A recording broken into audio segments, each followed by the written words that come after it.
Universidad Estatal de Milagro. Autores: Viviana Cárdenas, Luis González, Mónica Rafa. Primer semestre de licenciatura en Turismo. Época colonial. El hecho colonial. 1492 fue un año clave para América, España y la humanidad, con la llegada de la expedición de Cristóbal Colón. Y el inicio de la subyugación violenta de los pueblos aborígenes comenzó una época nueva para nuestro continente. También en ese año culminó el proceso de unidad política de todos los reinos hispánicos bajo los reyes católicos, y Europa, que salía del feudalismo, avanzó con el aporte americano hacia una era de predominio mundial. Al descubrimiento del nuevo continente y su ocupación inicial sucedió una corta etapa de conquista militar. Luego se inició en estas tierras una extensa época colonial que duró casi 3 siglos. La historiografía tradicional suele caracterizar a la época colonial del actual Ecuador como un lapso de gran estabilidad sin cambios significativos en todos los órdenes, en oposición a la inestabilidad que se dio en los años republicanos. La colonia se solía ver sin mayores modificaciones en la estructura social y económica. Esta visión no era correcta. Durante 3 siglos, estas tierras permanecieron vinculadas a la metrópoli española. Se produjeron transformaciones muy significativas, perfilando al menos 3 periodos diversos. En los tiempos coloniales, de la vida de la sociedad y el Estado fue compleja y su caracterización escapa a las simplificaciones.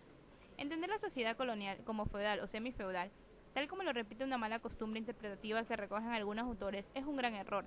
La formación económica social de lo que luego llegó a ser Ecuador está llena de complejidades, en medio de permanentes cambios que se dio un conjunto orgánico y articulado de relaciones sociales de distinto carácter y origen histórico diverso, cuya integración escapa de la caracterización simplista.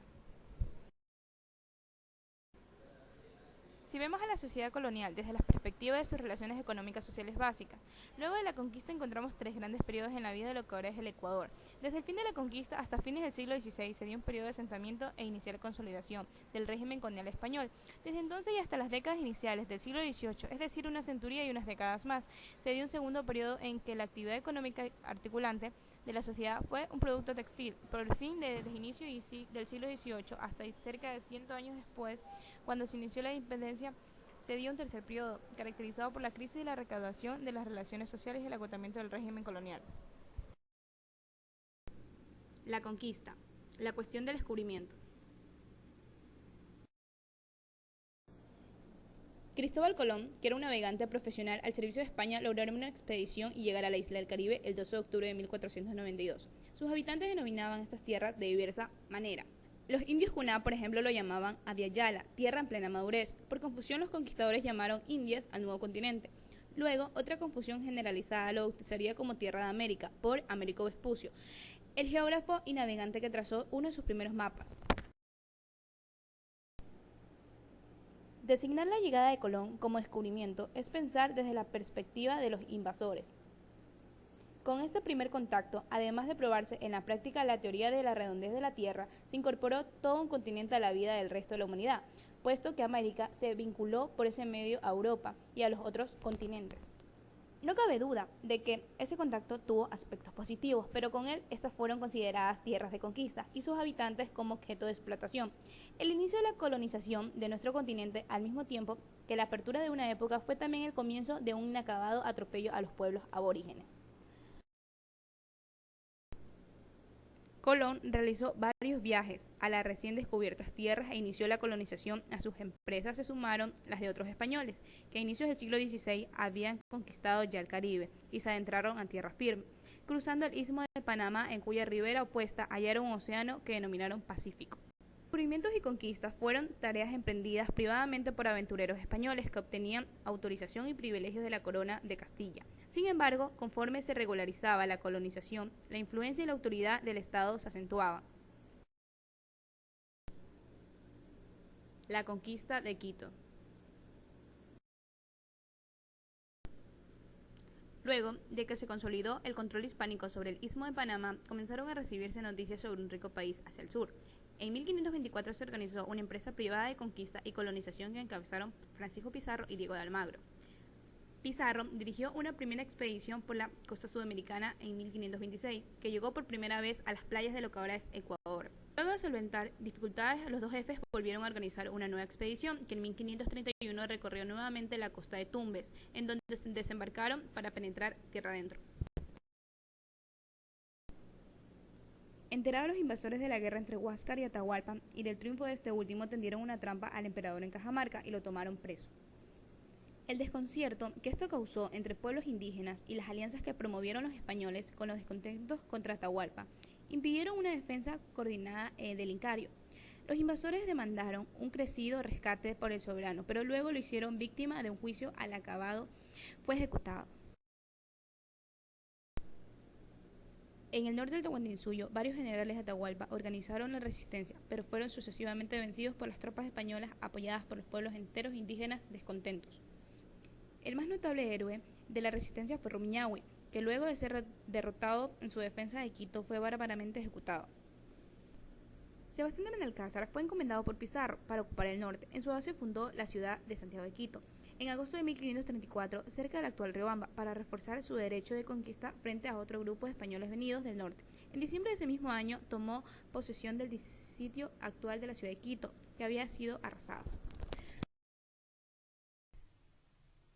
Una vez que fuera organizado el gobierno hispánico en Quito, partió de esta ciudad bajo el mando de Gonzalo Pizarro a una expedición a la Amazonía. Luego de afrontar grandes penalidades, Pizarro encargó a Francisco Orellana la exploración de rutas fluviales. De este modo llegaron al gran río Marañón o de las Amazonas el 12 de febrero de 1542. Por allí salieron al Atlántico para luego arribar a España. Cuando los españoles iniciaron su penetración en el Tahuantinsuyo, el imperio inca se debatía en una aguda crisis. Al aparecer la racionalización impuesta sobre la producción comunal trajo consigo una aceleración del desarrollo de las fuerzas productivas, es decir, que el sistema social se hallaba en proceso de descomposición, o por decirlo de otra manera, en transición hacia otras formas que nunca surgieron por efecto de la conquista.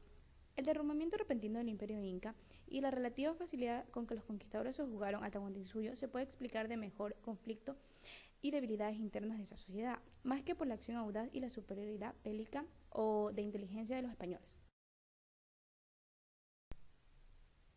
La visión de los vencidos.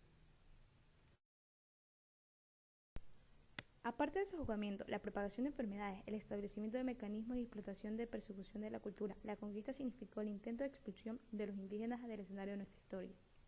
Desde entonces hasta los tiempos actuales, los indios y especialmente las mujeres indígenas, doble o triplemente discriminadas, no existen en las versiones oficiales.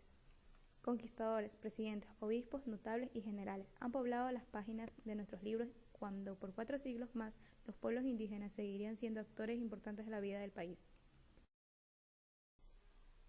Con el establecimiento del poder español no terminó la resistencia indígena, a veces por medio de sublegaciones o alzamientos de mecanismos no violentos, como la defensa de sus costumbres, estructuras comunitarias, reivindicación de las tierras, fiestas, idiomas y de otros productos y identidad. Se mantuvo la presencia de productos indios frente al poder colonial. Desde el punto de vista de los vencidos, la conquista no fue la eliminación, sino un nuevo momento de su historia y de la historia de todos nosotros, que tenemos que verla desde abajo, venciendo interpretaciones que conciben al triunfo ibérico como una gesta gloriosa, sin recordar que junto a su indudable importancia vinieron también el sojuzgamiento y explotación.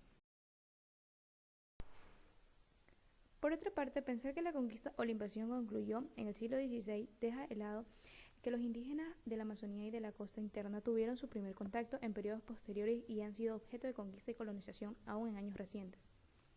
El establecimiento de una etapa entre los años 30 y 40 del siglo XVI como la conquista es una perspectiva de la sociedad dominante hispánico-criolla. La vida de los pueblos invadidos tiene otra periodización.